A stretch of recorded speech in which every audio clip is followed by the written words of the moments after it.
Përshëndetje të nderuar miq, do të flasim për zhvillimet politike dhe të aktualitetit me avokatin e njohur Gylçin Zhdima. Avokat, përshëndetje, faleminderit, i keni munguar emisionit e shikuesve, por rrethanat gjeopolitike, lufta mes Izraelit e Iranit e ka sfostuar për pak vëmendjen andej, po do të kthehemi sërish tek hallet dhe problemet tona. Përshëndetje, falenderoj për ftesën.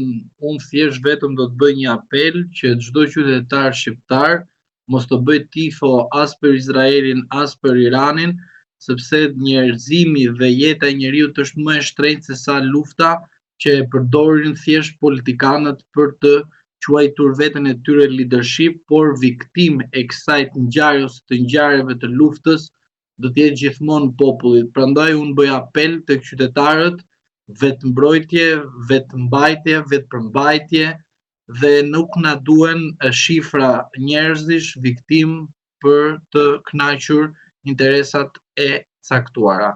Prandaj bëj apel që mos bëni tifo për asnjë shtet. Paqe kudo. Bashkohemi me këtë avokat, nuk që më tepër geoekonomike, me sa duket. Gjithmonë luftrat kanë qenë ekonomike dhe asnjëherë nuk kanë qenë lufta demokracie dhe zhvillimi për shtetet të cilët janë të përfshira. Megjithatë, në katundin ton avokat këtë javë qarkulloi lajmi që kishte kërcitur diçka në SPAK.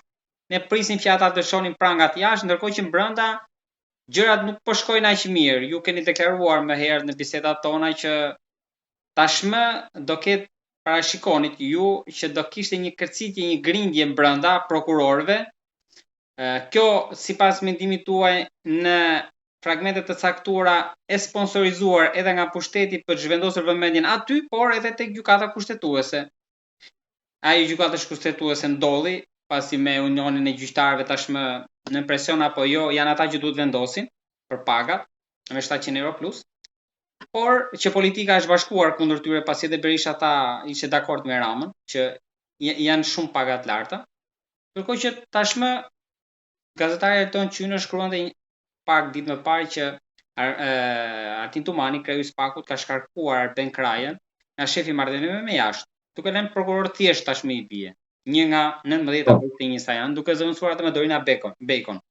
Tashmë sipas mendimit tuaj, kjo është diçka rastësishme? Është një rokat e kërkuar edhe ndoshta nga Kraja, mund të jetë një rifreskim për energji të reja nga Dumani, duke qenë se vetëm dosjet e ardhura nga jashtë janë finalizuar brenda.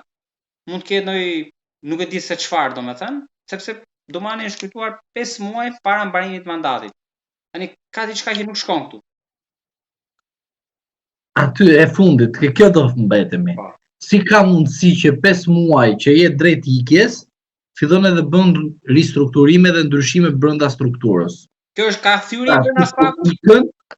Pra, ti kur ikën, nuk të intereson kush do të mbajë më pozicione sepse po ikën. Edhe kush do të vijë i ri, do të dihet ajo gjë që ai i riu do të ndryshojë ato të cilët ka lënë ky i vjetri. Kjo është normale në një drejtim, edhe biznes ta kesh, edhe OJF ta kesh, edhe parti ta kesh, edhe SHPK ta kesh, edhe SHA ta kesh, këtë politik do përdori. Kush vje i ri, vjen edhe ndryshon ato që ka lënë i vjetri. Por atë që ju cituat për gjykatën kushtetuese ndolli fakt. Ajo që ju cituat për konfliktin e brendshëm ndolli në SPAK. Pra, unë dua të them që ato që ne themi këtu tek portali juaj janë të vërteta dhe nuk kanë asnjë pikë dyshimi ose ndonjë interes për të ngjallur panik apo për të thënë gjëra të paqena. Ato do ndodhin sepse janë të projektuara të ndodhin, sepse është projektuar nga pushteti ekzekutiv që të ndodhi hataja brenda SPAK-ut. Kur ne i themi, tek ajo që nuk bi dakord me ju është pranga jashtë SPAK-ut. Unë dua të them, të sjell në vëmendje, pse jo dylber pranga jo brenda SPAK-ut? Pse SPAK-u duhet të jetë në sy të qytetarëve i shenjtë edhe ne të jemi djalli përpara SPAK-ut? Pra, unë do më lejosh të korrigjoj, të them pranga edhe brenda SPAK-ut, shkarkime edhe brenda SPAK-ut, korrigjime edhe brenda dhe jashtë SPAK-ut, që do të thotë, SPAK-u në këto momente që flasim, 5 muaj para se të mbarojë mandati i zotit Dumani, SPAK-u është në momentin më të vështirë. Besoj të kujtohet që kam thonë që disa duhet të marrin ilaçe, janë ca ilaçe për veten e tyre. Dhe përveç kësaj, duhet i themi disave që janë përdorur si prezervativ për të bërë punën që s'duhet ishte bërë kurrë. Pra çfarë? Për të kënaqur populli, bëjnë arrestime dhe në fund fare vin fatura kundër Shqipërisë. Nuk më intereson a vin fatura kundër një pafajësie, nuk më intereson fare, po vin fatura kundër Shqipërisë. Kjo është gjë që duhet na shqetësojnë si popull. Dhe jo që të merremi ne dhe të kënaqemi që bën eroj brenda burgut. Edhe kanë edhe alibin, kanë edhe justifikimin, kanë gjithçka që akuzojnë pushtetin që të mbrohen nga një drejtësi e kapur. Pra mund ta themi, që atje ka një thyerje apo mund ta jetë vetëm një krisje e vogël. Jo, atë ke thyerje, nuk ka krisje e vogël. Krisja nuk krisja shumë e vogël, krisja është e vogël, pavarësisht për masës. Pra nuk ka plasaritje, ka thyerje. Pra ka thyerje, ka diçka që asnjëri nuk e mendon dot. Pse nuk e kupton? Sepse në të njëjtën kohë duhet të studiojmë 2 faktorë kryesor. Faktori politik, faktori juridik. Këto 2 faktore, duam ne, nuk duam ne, duhet të lidhen bashkarisht.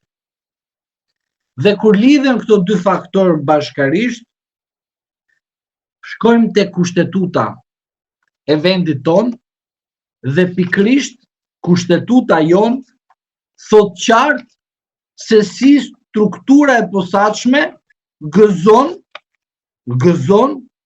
mbrojtje. Që do të thotë, struktura e posaçme ka mandat edhe në kushtetut. Pra, thyerja nuk është krisje që do të kalohet këto javë, këto muaj, do shikosh do kalohet një krisje e cila është pa vlerë.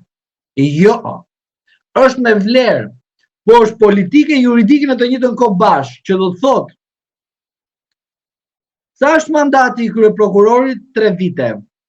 E ke të ndaluar për i emërimin e tij në gjykatë në ligjin e posaçëm? Po.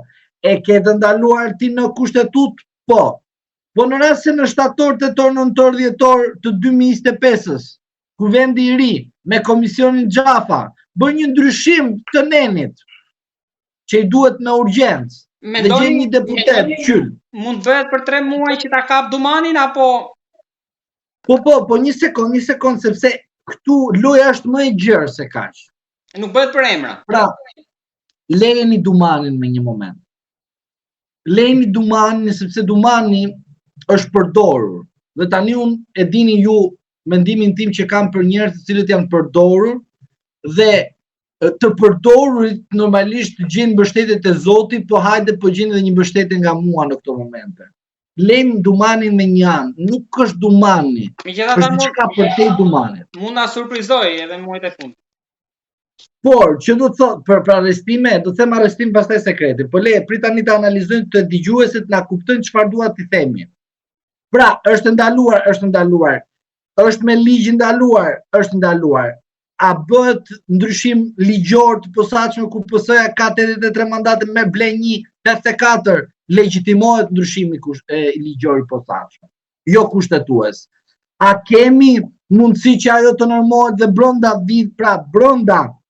brenda vjetorit kryeprokurori të zgjidhet Arben Kraja? Po, se ai tek ligji i posaçëm shkon e bën ndryshimin dhe lejon që të rizgjedhet dikush që ka qenë dikur kryeprokuror. Pra Arben Kraja. Ky i shkarkuar i tani mund të rikthehet si shef SPAK. Po, se ka qenë. Po çfarë do Rama të bën ndryshimin e ligjit? Pse? Kushtetutën do Berishën.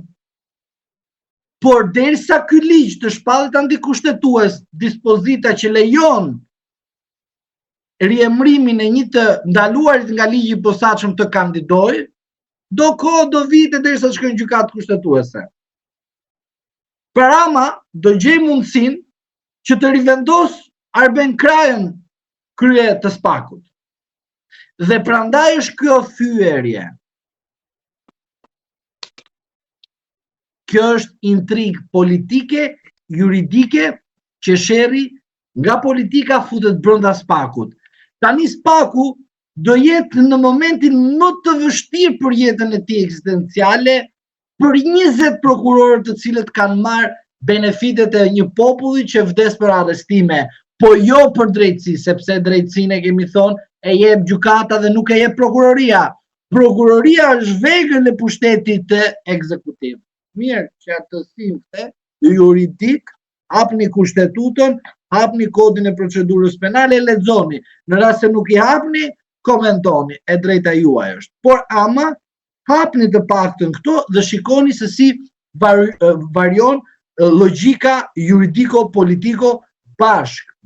Pra, ligji nuk është e normohet nga qelli edhe zbret në tokë. Normohet për shkak të arsyesh politike dhe juridike bashkërisë.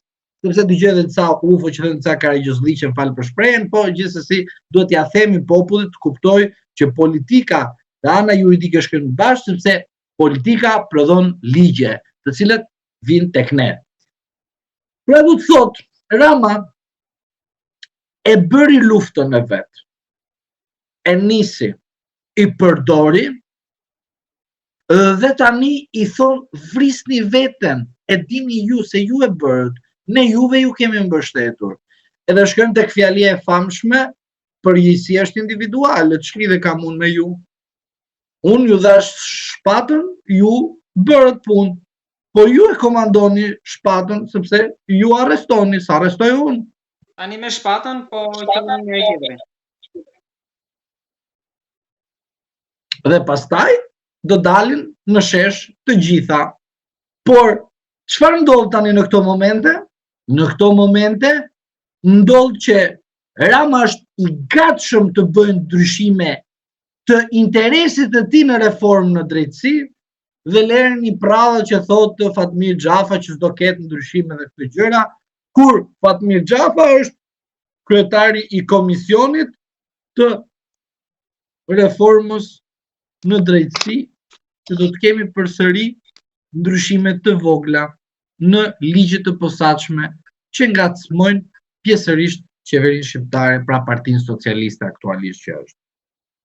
Pra, për ata që thojnë që ky debat është një debat momentan, është një krisje, është e pavlerë, nuk ka vlerë fare, e di si më kujtohet mua ky rasti i kësaj gjë të pavlerë, po thjesht pak vëmendjen tuaj.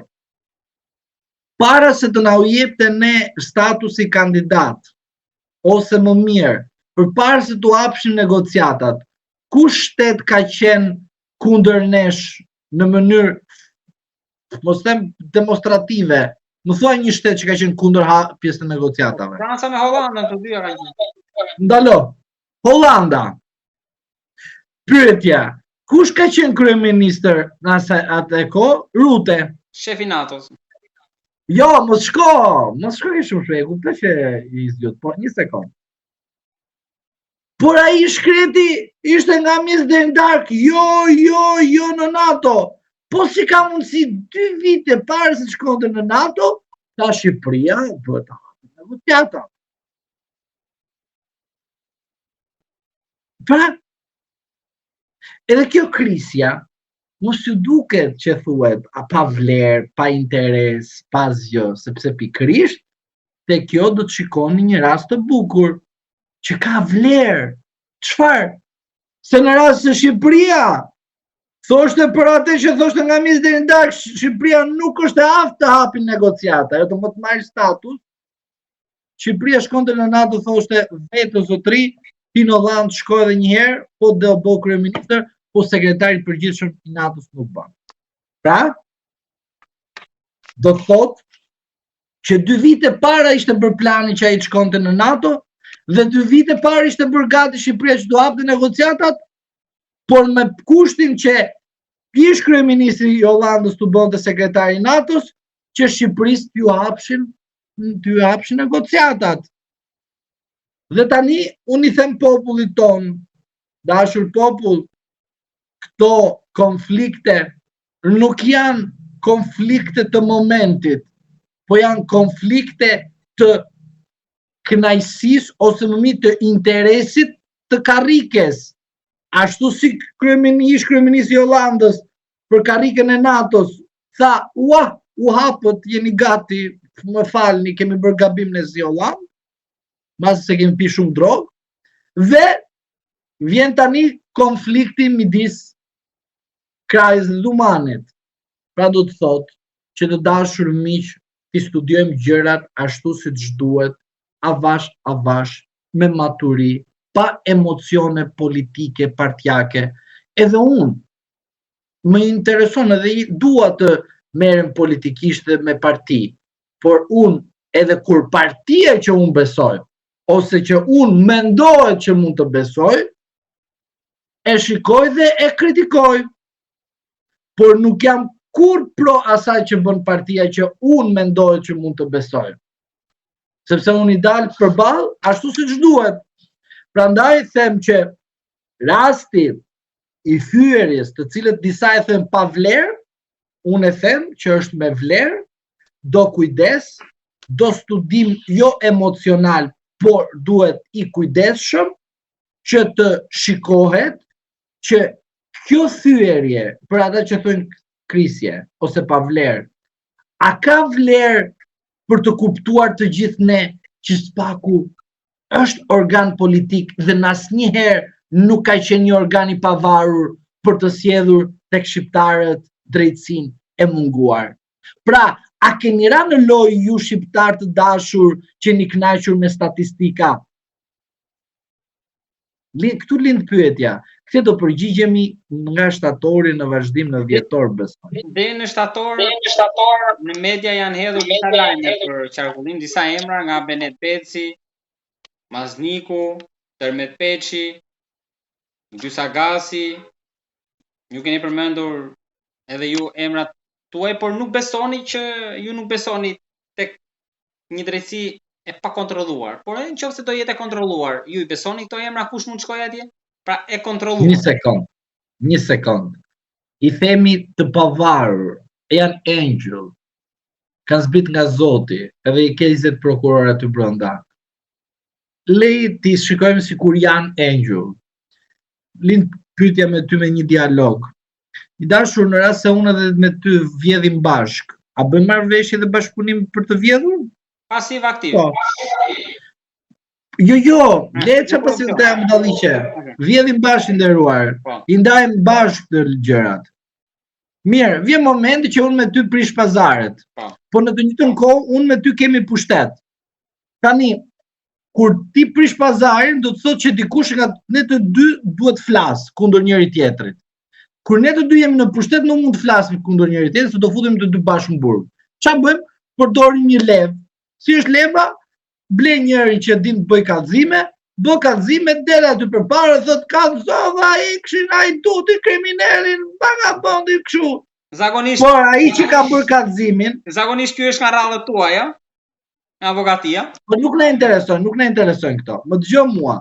Nuk na intereson. Jo, le figurat. Okej. Pra, thelbi është ky. Unë me ty vjedhim bashkë. Unë edhe ti kemi pushtet, po nuk na e mban që unë edhe ti themi kush nga të dy kemi vjedhur më shumë apo më pak, përdorim një mekanizëm. Dhe i themi shko dil përpara, thosh për hajdutin që bashkëpunoja unë me ty. Pra, por unë jam më i pushtetshëm se ty, ti je më i dobët, po ke pushtet. Tani, ai ta bëri gjomën ty. Ti nuk mund të bësh gjomë sepse do dukesh që unë me ty kam vjedhur bashkë. Ti ri i heshtur dhe bën veprime të ndryshme. Tani, do më thuash ti mua, SPAK-u kur i shkon dosja atje, çfarë bën? Kur ka të bëjë me këtë pushtet, lloj pushteti që kemi bashkë, e zvarrit. Pra, kapën tani rastin Berisha, supozojmë. e zvarrit. Pse? Se ka qëllime të tjera. Meta e zvarrit. Beqaj e zvarrit. Se të gjithë këta, po të shikosh, në momenti kur është bërë kallëzimi dhe në momenti kur është vazhduar masa e sigurisë ndaj tyre, është më shumë vonesë. O ata të Spagut kanë punuar politikisht, edhe kanë pritur derisa të ndryshojnë karriget, që Meta të zbresë nga president e të arrestohet 2024, ku ndërkohë ka zbritur që në 2022. O me Berishën që e bërë sa po iku Jurikin, e futën në masë sigurie, që nga të regojnë nëse Berisha që ka hajdut, që të knaqet ajo populata, hajdut, kriminel, këtej nami bëhet nga korupcioni, Ksaliu ka ngel lekesha këtij vendit dhe asnjë tjetër. Më kupton, pra, kjo është logjika, ky është sistemi, si punohet sistemi. Tani, këto emra që më theti mua, nuk kam pikë vlerë fare, pse? Sepse kur unë po të them ty dhe të kam thënë prezumimi pafajësisë të Spaku është harruar me kohë, dilte Erion Velia dhe kur arrestonte Meta dhe Berisha dhe të tjerë, të opozitës, drejtësia që ne kemi bërë dhe kështu, shkoj partia vetë i ve kapaku Veliajt.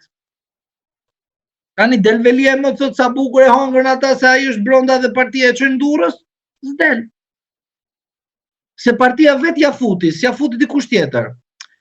Pra, emrat që ti më thua, a janë me numër rëndor, apo janë me gërmën e parë të alfabetit, apo shkën e pangaja të zhëja, mua nuk më hyn fare në punë kjo gjë. Edhe si kur nesër zotërit të më arrestojnë guvernatorin e Bankës Shqipërisë, unë po të them ty, guvernatori falimentoi bankat. Guvernatori ka bërë atan më të madhe, edhe si kur të ketë ndodhur. Zotëri, guvernatori nuk normon ligje, vetëm rregullore, por ligjin e normon ligjvëndësi. Që do të thotë, kur ligjvëndësi nuk futet të rregulloj mikrokredit që pra është halli i qytetarëve shqiptar, guvernatori i Bankës Shqipërisë nuk ka çfarë të bëjë, nuk mund të bëhet ai zoti i ligjit. Sa i vetëm rregullore bë. Ligjvëndësive kufizime thot, minimumi, maksimumi, kalove maksimumi vepër penale, zotëri. Pra, e kuptove në cilën fazë? Pra, edhe si kur të më arrestojnë guvernatorin Spaku, që thot do bëjmë drejtësi, do i kapim hajdudo dhe fusim në burg, kjo është mashtrim. Pse? Se ligjvëndësi është ai që e kufizon edhe vendos pikat mbi i, edhe në abuzime që ndodhin në sektorin bankar, edhe kudo në vendin tonë. E solla si një shembull. Inshallah mos shikojmë filxhan, po Njëherë ka ndodhur. Avokat, ai gjeti pafajësinë. po mori ideja 7-8 më të rroga, nuk e di sa mori shpërblim. A 20. Tani ato ti pagoj populli shqiptar. I pagoj. Shiko, të themi dhe rastin e këtij. Kur ka ndodhur kjo gjë, më ka ardhur në vëmendje direkt ajo rasti i Ilir Metës që ishte kryetar parlamenti, po të shikoj që thoshte ne besojmë sistemin e drejtësisë, kishte mbajtur ai gati 1 orë deklarat në këmbë për të folur për guvernatorin e Bankës Shqipërisë asaj kohe, dhe mbati deklarata e tij ishte kaq shumë, do të thoya deklarat që thoje, ore ky e ka fut në burg ose drejtësia funksionon në Shqipëri. Prandaj që gjeti pafajësi zoti Thullani, sepse politika shqiptare e futi në burg. Avokat, kam një çështje të fundit që lidhet me atë që ju përmendët, me Metën. Avokati ti deklaroi që Meta ka 0 pasuri. Megjithatë, avokati fakti derisa themi avokati për mbrojtje është keq. Është keq të thuash që ke 0 pasuri? Jo. Ti deklaron 2500 euro në vit. Tani, ose në muaj. Pjesa tjetër është që atë ditë u fol edhe për një kartë në media që sipas mediave Spaku ka zbuluar që ka përdorur Meta bashkë me ish-gruan. Ndërkohë që Meta tha që shiko, unë nuk mbaj përgjegjësi as për fëmijët. Pra, e hodhi përgjegjësinë se s'kam përdorur gjë. Ju mendoni që ka një shitje brenda ish-çiftit këtu, së pari. Së dyti, mesazhet e koduara të Veliajt nga burgu. Tani çfarë do të thuash? Çfarë të themi për Veliajin apo për njërin dhe për tjetrën? Pra dy çështjet e fundit që ju mendoni çfarë ka këtu brenda. Tani zoti Meta për mendimin tim ka një betejë të gjatë politike dhe juridike, por ajo që unë mendoj për zotin Meta, ashtu siç e kemi diskutuar edhe këtu, kur ne kemi thonë ose kur unë kam thënë që në momentalisht çelësat në det, edhe në një intervistë që kam bërë tek ju, kam thënë që këto çelësat më duket se po fillojnë edhe po ngrihen pak lart dhe është personi që shkon në zhytet edhe ka gjetur çelësat dhe po i ngren në det tani, në ajër. Në ajër të detit, besoj. Jeni qartë. Avokati jeni qartë. Okej. Tani, unë nuk e kuptoj tani të jem realist, çfarë nuk kupton ajo që unë nuk kam pasuri, sepse zoti Meta pasurin e ka të deklaruar nga momenti ku ka qenë funksionar publik i shtetit shqiptar dhe e keni atje. Unë asnjëherë nuk jap përgjigje në rast se një person është me pasuri të fshehtë, sepse për mua derisa është e fshehtë, është sekret dhe nuk deklarohet. Në rast se është një pasuri e fshehtë. Dhe në derisa organi publik, që është Spaku, që ka atributet kushtetuese që të hetoj dhe të gjej pasuri të cilat janë sekrete dhe të fshehura, nuk e ka gjetur, bie çdo gjë alibi që ka ndodhur për Metën për pasuri të fshehura sepse ai nuk ka konkretisht. Pra, për ata që thonin që Meta është hajdut, krye hajdut dhe kështu me radhë, duhet të fshihen ose të paktën mos të flasin më në rast se Spaku nuk ka gjetë një shtëpi që ai të ketë ose para që ai të ketë fshehur. Një kjo. Rasti i lobimit ka dështuar me kohë zotëri, sepse ai ka qenë kryetar parlamenti, 1, dhe rasti 2, pastaj ka qenë president Republike 2. Pra, me zor të bëjnë të pandehur, të bëjnë sepse qëllimi ka qenë politik. Pra, Partia Socialiste Edi Rama, në asamblen e Partisë Socialiste, ka thonë, ore merrini me këta që të cilët unë i lëshoj të drejtësia e pavarur pa anshme. Ose lavatrice, ajo teza juaj tjetër. Lavatrice, po do të çuditesh kur të dalin disa lavatrice në gjykatën e lartë, por gjithsesi do presim, sepse është ky rasti që po presim. Gjithsesi do ta themi herë tjetër, se mos i them gjitha tani dhe pastaj kalojnë gjitha ajo edhe duhet presim, durojmë, faktori durojmë. Gjykata e akuzojnë si politike, nisu nga emërimet, po. Po fal, kush e akuzon?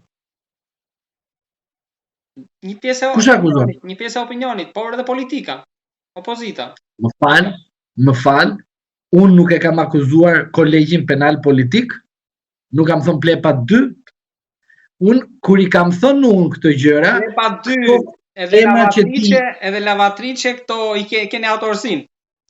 Po, këto emra që ju citoni, që thënë opozita tani, dele dhe thot për këta, këto banin atë rrugën e, për shembull, Dashej, vend të thot falje publike që ne besuam një Spak i cili na e futi, zoti Enkeleta Libea i cili thoshte më fal popullit sepse Spaku ma futi dhe më shkoi dhe më procedoi familjen e Kaplane që punonte para Libeajn.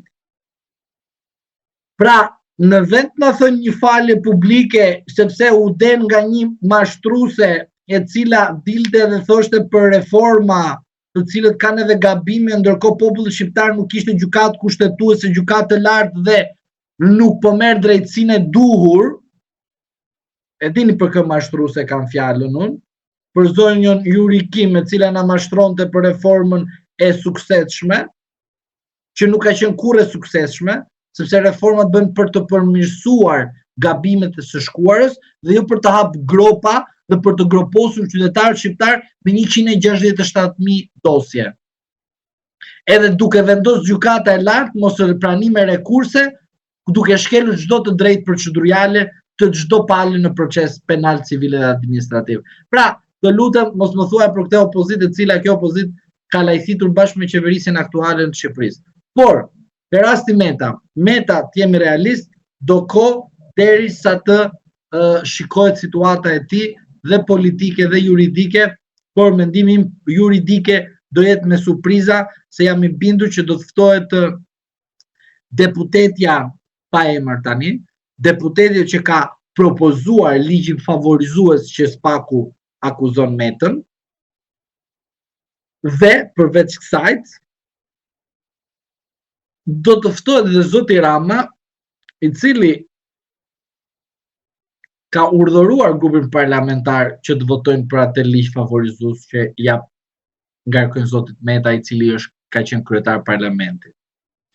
Dhe pastaj, nuk të shkrim të fjalia lavatrice, po të shkrim të fjalia se si SPAK-u përdoret për të goditur politika shqiptare dhe jo se si ne qytetarët shqiptar duhet kuptojmë që në burg ata bëhen hero dhe ne bëhemi viktim. Por ne duhet të bëhemi hero duke ndërshkuar politikanët dhe klasën politike me votë. Dhe jo duke fuqizuar klasën politike duke votuar kush është hajdut edhe kush konkuron më shumë se sa është hajdut. Te kjo lojë jemi futur ne dhe na kanë futur këta ndërkombëtarët Halegji që vinë këtu 3 vite këtu rrinë edhe ikin edhe bën xhiro dhe pagon me nga shteti tyre edhe bën sikur po punojnë për interesat e popullit shqiptar. Do të jesh shumë budalla të mendosh që një ambasador vjen në Shqipëri edhe punon për interesat e Shqipërisë. Do jesh budalla, do jesh UFO se punë tjetër s'ka të bëjë. Dhe do jesh shumë budalla të perceptosh që një ambasador tradhton interesat e vendit të tij për të thënë sa të bukur dhe ylla jeni ju këtu në Shqipëri.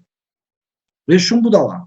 Pra, fjalia budalla nuk e ish nga fjalia, do thojë një fjalë ignorant, po jo, budalla duhet të jesh, të besosh te ambasadorët të cilët mendojnë se po punojnë për Shqipërinë. Nuk punon asnjë ambasador për Shqipërinë. Se futet në burr kokrën e Birucës në vendin e tij në rast se konstatohet një rast i tillë. Edhe për reformën në drejtësi. Reforma në drejtësi ka qenë shkatrim. Pra, për zotin Meta, ky është qëllimi im dhe qëndrimi im politik. Ai ka partin, ka 4 deputet momentalisht, juridik ai le të ftoj në gjyq zotin Rama dhe aty do shikojmë show politik dhe aty do të shikojmë se si SPAK-u dështon në një procedim penal me qëllim dështimi, por me qëllim eliminimi fizik të një individit. Këtë të fundit. Po, burgu çfarë është? Eliminim fizik është. Nuk them vrasje, ti mos më çon tek këto skenaret e vrasjes. Rasti Veliaj? Shiko, Velia për mendimin tim duhet kuptojnë ata të cilët janë brenda Partisë Socialiste dhe përdoren si prezervative dhe lëshojnë në të ardhmen. Pra, unë mendoj që rasti Veliaj është mësim për ata të cilët janë afër ose punojnë me Partinë Socialiste, që mund të bënë statistik për shkak të nevojës ekstreme. Zoti Veliaj për të gjithë dihet që ka qenë personi i cili mund të merrte karriken e kryetarit të Partisë Socialiste dhe të munde zoti Ramën brenda Partisë Socialiste, sepse ju duhet ta dini dhe dini shumë mirë, Partia Socialiste po ka pushtetin dhe para është shumë mirë. Po i mungon një nga këto të dyja shumë keq. Pra do të thotë që zoti Veliaj ishte në rrugën e dur të merrte drejtimin e Partisë Socialiste. Por duke qenë në këto kushte, zoti Veliaj arriti përfundimin e tij politik në atë fazë që flasëm që është në burg, por unë mendoj që në një moment të dytë edhe për zotin Veliaj do të ketë një shpresë, por nuk e di a janë të aftë ata të cilët e mbrojnë juridikisht dhe ata të cilët e mbrojnë përtej politikës, interesat të caktuara, të cilët e shikojnë jo të mirë largimin e tij sepse nuk kanë më aksesin e dur për të bërë kërkesa politike që të jenë ato të kënaqshme ndaj një pushteti ekonomik të caktuar që ishte atashuar pranë zotit Veliaj. Prandaj e them pak në mënyrë të gjerë këtë gjë. Zoti Veliaj për mendimin tim është i rrezikuar. Do të thoya është nga rastet të cilët gjej megjithënë atë mundësinë që të shprehim në mënyrë kaq shumë juridike, se sa është e pabesueshme. Pra, SPAK-u i partisë, që është vetë pjesë partisë, pra zoti Veliaj është socialist, nuk e di a ka qenë në të shkuar një komunist, por socialist, derisa është pjesë e Partisë Socialiste, Dhe ajo që mua më çudit është që zoti Dado dhe zoti Dumani kanë aplikuar kodin procedurës penale të Republikës Shqipërisë ndaj zotit Velie në mënyrë që se kanë bërë as ndaj zotit Berisha, as ndaj zotit Ahmetajt, as ndaj zotit Beqaj, as ndaj zotit Meta, asnjë nga këta. Pra, kanë shkuar dhe kanë bërë një veprim të cilët kodi e përcakton dhe kanë shkuar dhe ja kanë bërë atë që duhet i kishin bërë një personit që është në procedim penal e sipër. Por çfarë kanë harruar ata që ja kanë bërë atit? Po çfarë kanë harruar ata? Ata kanë harruar diçka që në kodin e procedurës penale dhe në praktikën unifikuese kërkojnë që këto veprime që i atribuojnë zotit të Veliaj duhet të jenë bashkarisht 3 pikat, duhet të jenë në mënyrë konstante në të njëjtën kohë, në të njëjtën moment, jo të jenë të shkëputura nga njëra tjetrën, sepse nuk kanë pikë vlere më për procedimin penal. Unë mendoj se zoti Veliaj, në rast se kemi një drejtësi të pavarur, të paanshëm dhe jo ndikuar politikisht, del nga burgu. Merre lajme, del nga burgu. Dhe do ta arsyetoj ashtu siç duhet, sepse unë nuk bëj as pakt, as bëj në i fres në i partije politike, as në i kryetari e as në njëri që ka halle dhe shqetësime pse mbajnë qëndrime dhe ashtu siç duhet për mua juridike. Se janë të vërteta, nuk më intereson fare. Mendimi im politik për zotin Veliaj, dihet. Ai nuk meriton të ishte kryetar bashkie, dihet. Por unë them edhe po e saktësoj dhe them gjithmonë përmes votës do shkohet politikane dhe nuk del më në dera e shtëpisë vet. Në burg fuqizohet dhe bëhet hero. Ma jeni men nga ana ime. Tani shkrim te Veliaj, se dua ta diskutoj sepse nuk mund të akuzohemi, jo se akuzojmë, jo se më intereson, por të na thënë që shiko, ne përdorim standarde. Jo, avokati që flet në publik nuk ka mbajtur për asnjë, edhe si ka bërë asnjëri prej tyre fresk për të favorizuar veten e tij, në krahasim me të tjerë që kanë bërë fresk dhe kanë marr edhe fruto, edhe leko, edhe euro, që të bëjnë lavazh spakut, edhe tani dalin edhe bëjnë, jo lavazh spakut, por tani flasin që spaku është jashtë shinave dhe jashtë standardeve demokracisë, i shikoni vetë edhe i stamponi ata të cilët kanë lëvizur te prezumimi pafajësisë, po na e kam thënë edhe unë, po nas na e kanë dëgjuar, por thoshin arrestohet Berisha, bukur e kanë bërë, arrestu Meta në mënyrë të dhunshëm, bukur, ku ka dhunë, dhe arrestohet Veliaj, ç'o spaku është ky? Lere, se do dalin edhe ata nga dalë. Tani shkojmë te zoti Veliaj. Atëherë i nderuar, që të jemi ashtu siç duhet dhe unë gjithmonë analizoj gjërat politike ashtu siç duhet dhe juridike, tani të shkojmë tek fakti juridik. Zoti Veliaj është një person i cili është marrë një masë sigurie ndaj tij. Tani, te kjo masë sigurisë është bërë për korrupsion, pastrim produkteve të veprës penale dhe mosdeklarim të ardhurash. Te pastrim produkteve të veprës penale për mua ka ikur me kohë, nuk hyn punë për zotin Veliaj. Për korrupsion pasiv dhe masa e tij sigurisë arrest në burg. Pse zoti Veliaj arrestohet në burg dhe zoti Abdyle nuk futet në burg dhe madje del edhe nga burgu në apeli? Është arrest shtëpie. Po. Pse zonja e tij është detyrim paraqitje dhe jo në një masë ekstreme arrest në shtëpi? Për shkak të fëmijës.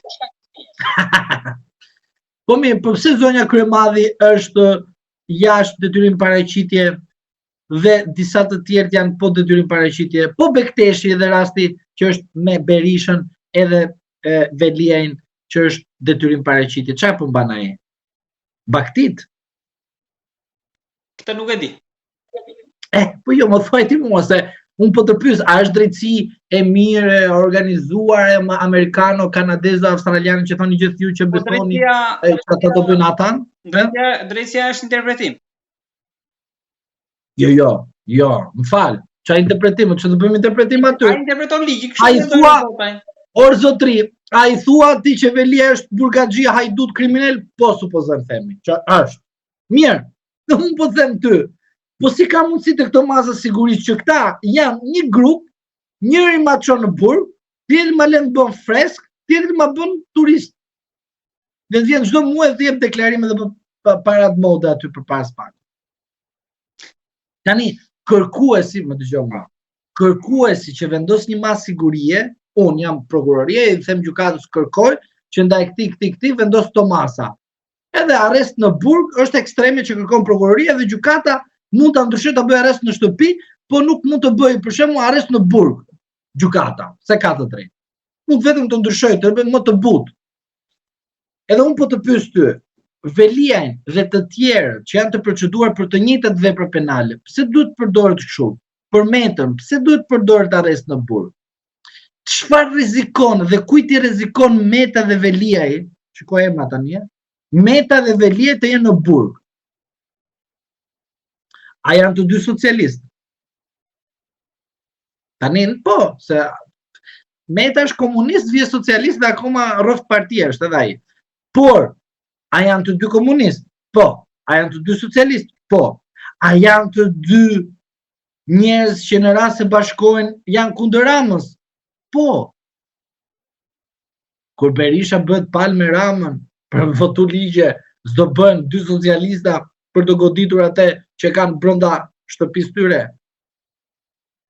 Pra këtu dalim në koment punit, me që në vazhdim të kësaj, ka diçka që e shqetëson Ramën me gjithë të pushtet, pra ka ndonjë ultimatum zyra, ndonjë mesazha, ndonjë kërkesa, ndonjë gjë që e shqetëson, pra pavarësisht gjithë i pushteti, ka diçka që e shqetëson?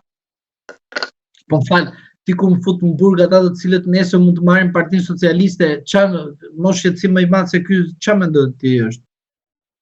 Pse ti mendon që zoti Meta dhe zoti Veliaj është në burg se kanë bërë korrupsion? Tani ti e din shumë mirë që ne na akuzojnë avokatët, kemi bërë korrupsion, na vën korruptuar. Gazetarët i shajnë, policat i shajnë, prokurorët i shajnë, na gjithë na shajnë. Mirë. Tani, unë po të them, u desh Spaku që tu kapshin këta që janë të korruptuar, dhe madje këta pas kanë bërë 9 raste korrupsion pasiv. Po mirë, po këta në një moment ku këtu i ka qenë rrumball kanë bërë korrupsion pasiv këta, të dy, përfshi dhe Berishën. Po ky që është kryeministri që ka qenë kryetar bashkie, a ka bërë ndonjëherë korrupsion pasiv? A shëtuar ndonjëherë ky person? Se këta në rezultojnë që kanë korruptuar. Pra, ne pas kemi një shenjtor dhe të gjithë këta që ka djalli i korruptuar. Diçka nuk më shkon mua këtu, diçka nuk më shkon kaq shumë të korruptuar kemi ne të tjerë dhe përtej atij që nuk ekziston korrupsioni. Sigurisht, për mua, përfshi edhe atë, prezumimi pafajësisë është gjë e shenjtë, që unë e kam thënë, nuk prisja të arreston dhe Veliaj thoshte standarde, jashinave që janë këto, ku i bëni ju si i bëni, të dalë viktimën aty duke i qa, duke bërë si ku për qaj. Pra, inderuar të shkojmë pak këtë rast i Veliaj, besoj se do ta analizojmë edhe këtë rast në një moment të dytë. Tani, këtu kam rastin e zotit Gëllçi, u arrestua në mënyrë spektakolare dhe rastin e Veliajt dhe merr gjyqtarja e gjykatës së lartë Albana Boksi, më duket se ekziston, mbi emrin e saj. Po, thjesht nuk kam emrin. Po nuk e di as e gjyqtarja. Po, nuk e di, po s'ka rëndësi, po është gjykata e lartë e penale. Më korrigjo kur bëj gabime. Se thash partisë. Më korrigjo. Tani, këtu është rasti ti nga gjykata Europiane të drejtave të njerëzit. Gjykata Europiane u çudit shumë me rastin Gëllçi, sepse tha, mirë prokurori ishte i kënaqur me arrestimin në burg të zotit Gëllçi. Po gjykat nuk ekziston në Shqipëri. Shkalla e parë, shkalla e dytë, shkalla e tretë, gjykata kushtetuese, dhe prisni të flas gjykata e lartë për rastin dhe arrestimin e tij në mënyrë të paimagjinueshëm dhe madje keni shkelur prezumimin e pafajësisë, keni shkelur kovendat ju të reformuar? Ama, kjo është e tmeshme. Dhe gjykata e drejtësisë europiane këtu, gjykata e drejtave të njerëzit, faturën e shqiptarit, pagu 10.000 euro xhaxhi, ti që për qenë partinë që partia fut në burg njerëz. Pagoj, këtu i ke anglisht e ke, po do, merr dhe për teje. Xhaxhi teta, pagoj se janë ato që kënaqeni. U arrestu, futeni kalbeni. Kjo ishte. Vjen edhe thot zotri, nuk e pat ju, dhe vi edhe unë tani edhe ju them juve, me datën 8 korrik, kjo gjukat, që është gjukata penale partis gabim, gjukata kolegji, e ka me emërtimin kolegji penali gjukatës e lartë, faleminderit tani u kthedhova, duke parë faturën këtu, do të shqyrtoj rastin Veliaj. Tani lind pyetja, orë zotri, po pse ti merresh me gjyqtarin e cila do të merret me masën e sigurisë ndaj zotit Gëllçi? Ç'lidhje ke ti me këtë gjë? Se pikrisht trupi gjykues që të gjykoj rastin e masës së sigurisë ndaj zotit Veliaj është trupi gjykues I Thomaj. Sot hajnë faturën e zotit Thomaj, i cili u fut barbarisht në burg. Kot, edhe madje duke i shkelet të drejtat e tij procedurale. Po pra emëron lirimin atëherë. Shiko, për mua, se unë jam avokat, nuk jam se ato budallëj që janë edhe avokat dhe mbajnë qendrim si budallëj. Unë jam avokat, zotri për mua të gjithë kur nuk bën vrasje, duhet të ndëshkohen nga apeli. Ose nga momenti kur vendimi merr formë të prerë, që personi thotë unë pranoj që të futem në burg edhe në shkallë të parë, zotri se ka bërë krimin. Po kjo nuk ekziston, shkojmë tek apeli që është forma e prerë. Aty zotri ke të drejtat procedurale dhe aty zotri merr shtëpinë, valizhet, çfarë do shti veten, drobat futu në burg zotri. Kalbu brenda sepse e meriton që e ke bërë. Por nuk mundet kurse si të bëjmë fatura, xhaxhi dhe teta, që kënaqen duke fut njerëz nga përburgje, edhe kënaqen që ka drejtësi, mirë, të bëjmë politik dhe të bëjmë karrierë duke fut njerëz në burg se kënaqen disa. Kur nuk e pranojnë këtë? As për Metën, as për Berishën, as për Veliajin, as për Ramën dhe as për një njeri nuk e pranojnë këtë gjë. Dhe nuk mund të jemi në mënyrë diskriminuese njërin të ma fusni në burg, e tjetrin ma bëni të bëj parad mode. Tjetrin ma fusni në arrest në shtëpi, dhe tjetrin ma bëni të... Pra, do thot, që nuk quhet kjo për mua drejtësi. Kjo është thjesht një përdorim, një keq përdorim të shqiptarëve të jetojnë në varfëri, se kështu është Shqipëria, që është e gabuar, dhe shqiptarët të thonë që ne nuk bëhemi si ky vend këtu, se na duhet një huaj, dhe të vjen një huaj dhe kapakun këtu, dhe të lënë 3 vjet pa gjykat lart, pa gjykat kushtetuese, dhe në fund fare shqiptari vret shqiptarin dhe ai tjetër shkon mbaro punë këtu se ka degeneruar gjithë muhabetin në këtë vend. Pra, duke marrë këtë si një referencë dhe duke e thonë, më falni zotri, spaku nuk është drejtësia, doni të inkurajon drejtësim, po zotri.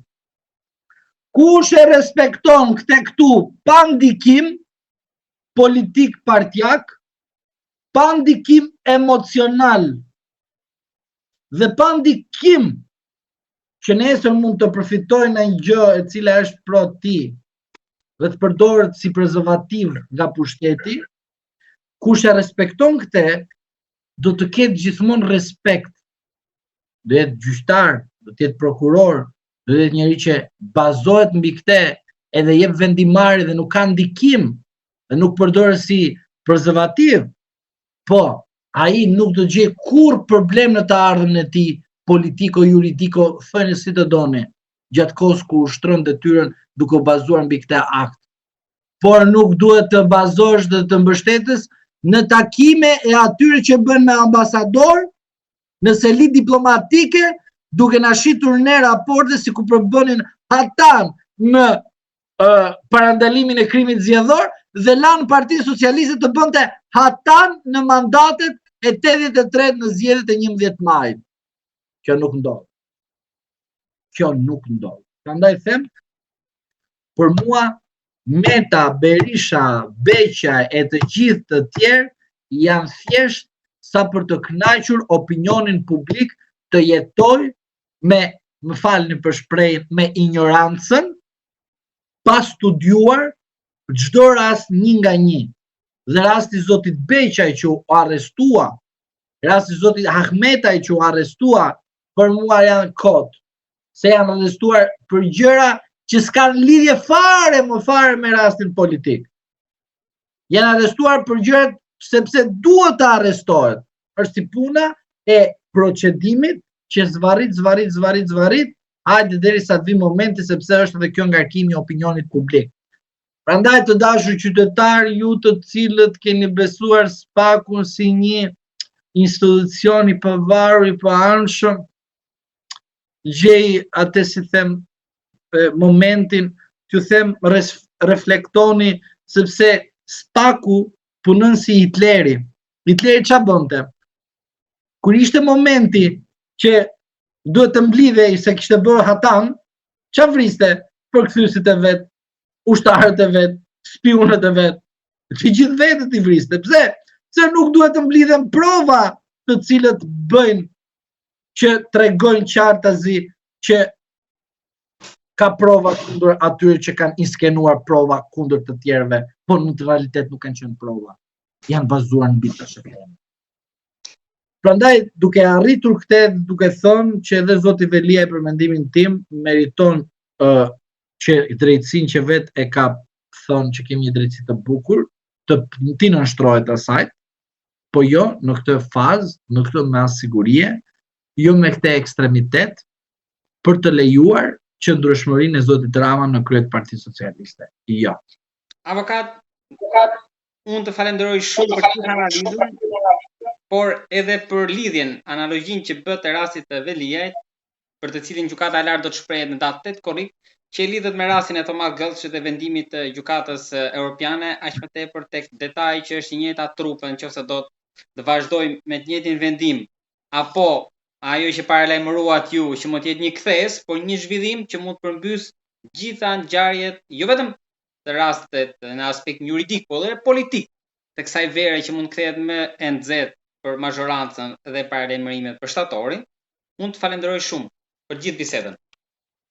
Edhe unë ju falenderoj shumë për ftesën, unë dua të them edhe një herë që në rast se drejtësia është në nivelin e dur kushtetues dhe jo të statutit të Partisë Socialiste, për mua zoti Meta, me datën 26 kur është masa e tij përshqyrtohet, zoti Velia me 8 korrik duhet të dalin nga burgu, mund të jenë arrest në shtëpi, sepse përsëri për llogaritet po e njëjtë gjë, po arrestimi në burg kënaq vetëm zotin Rama dhe ndihmon zotin Rama, por në rast se edhe me 8 korrik dhe me 26 qershor nuk zbatohet kushtetuta, atëre të jeni të sigurt që unë dua që kolegji penal ose partisë ose gjyqtarët i hiqen lekët të çdo faturë vjen nga gjykata europiane të drejtave të njeriut kundër Shqipërisë. Ta paguajnë ata. Kurse të hiqen, ta paguajnë ata dhe nuk do ta paguaj unë, duke më rrit mua çdo gjë mbi kurrizin tim që ata të favorizojnë nesër të dalin dhe të përdoren si prezervativ kundër interesave kombëtare. Prandaj them që në rast se ekziston drejtësi, zbatoni kushtetuesen, sepse në rast se nuk zbatoni kushtetutën, jam i bindur që do të vijë edhe një drejtësi tjetër. Edhe është drejtësia e një momenti të dytë që është politike, që nesër pas nesër Shqipëria mund të kalojë dhe ajo trazirat e saj politike, po ku do kërkoni azil te ambasador që nuk do jenë më ambasador? Tu lind pyetja. Pra ky është mesazhi për ata. Do kërkoni azil ndaj ambasadorëve të cilët nuk janë ambasador më. Dhe nuk e di do të japin azil, po do keni marrë në qafë një popull, një kombë të tërë. Avokat, të falenderoj shumë për ftesën. Edhe unë ju falenderoj shumë për ftesën.